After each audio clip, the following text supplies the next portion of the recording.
turn sunlight into food. This process, called photosynthesis, uses the power of sunlight to transform carbon dioxide and water into glucose, a simple form of sugar, and similar to the stuff we put in our coffee.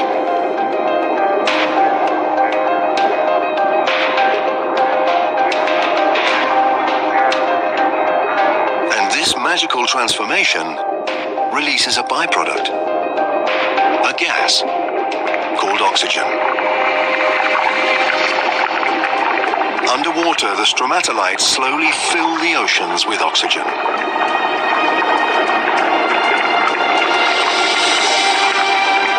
The oxygen turns traces of iron in the water into rust. This falls to the ocean floor to form deposits of iron-rich rock. One day we'll use this mineral to build bridges, ships, and skyscrapers.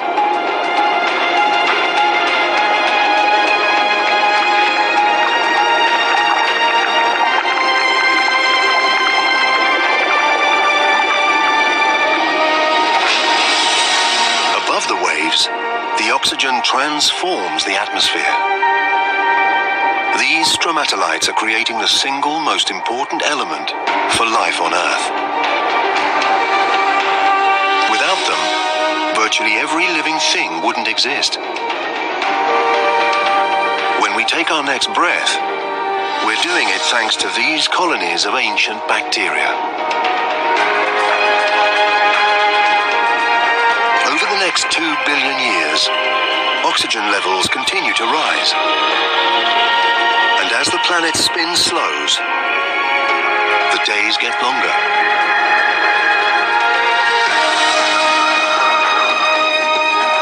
Now they last at least 16 hours. We're discovering it takes a long time to make a planet. 1.5 billion years ago, 3 billion years after the planet's birth, and there's no complex life. No plants, no dinosaurs, no humans. But the Earth has something that no other planet has. A force with the power to change everything.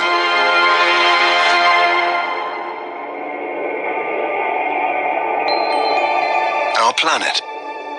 A beautiful blue ball, dotted with volcanic islands. 1.5 billion years ago, it's home to primitive life.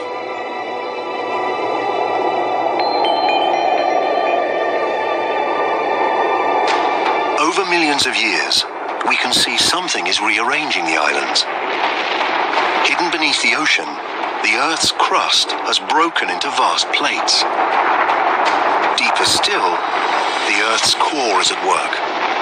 It's hotter than the surface of the sun. So hot, it generates movement in the rock beneath the crust. These movements push and pull the plates around the globe and carry the oceans and the islands with them. Millions of years race by. Seeing it like this, our planet seems active, changing, alive. Over 400 million years, a vast new supercontinent takes shape, called Rodinia.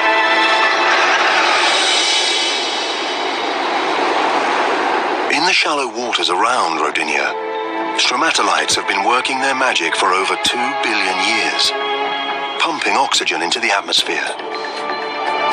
The temperature is 30 degrees Celsius, and the days are 18 hours long.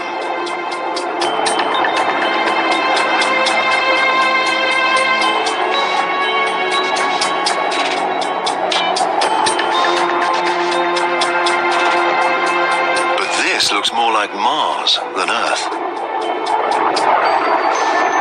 To find life here, we need to move on, through time.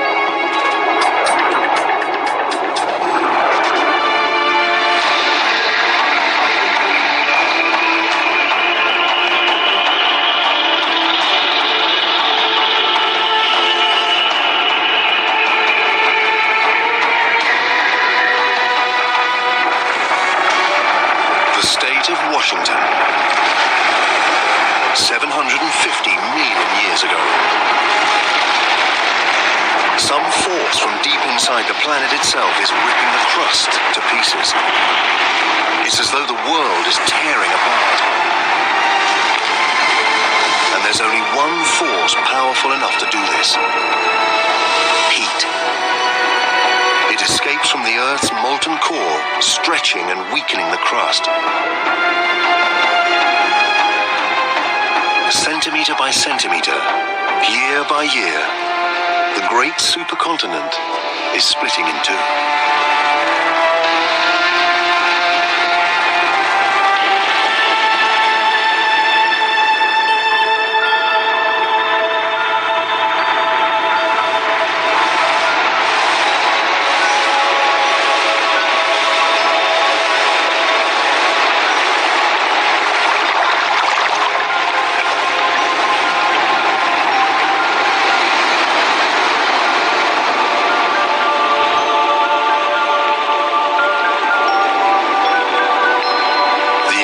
Geological activity has spawned a mass of volcanoes.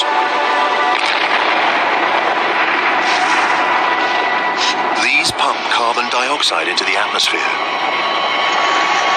There's smoke and gas everywhere.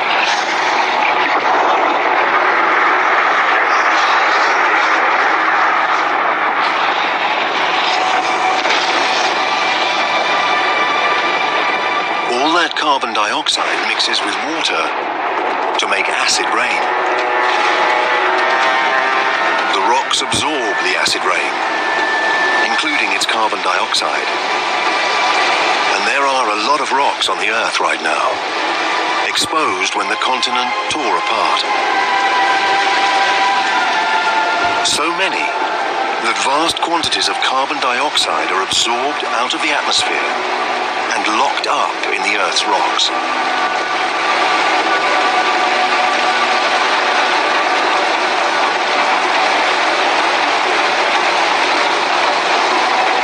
There's not enough carbon dioxide in the atmosphere to trap the sun's heat around the...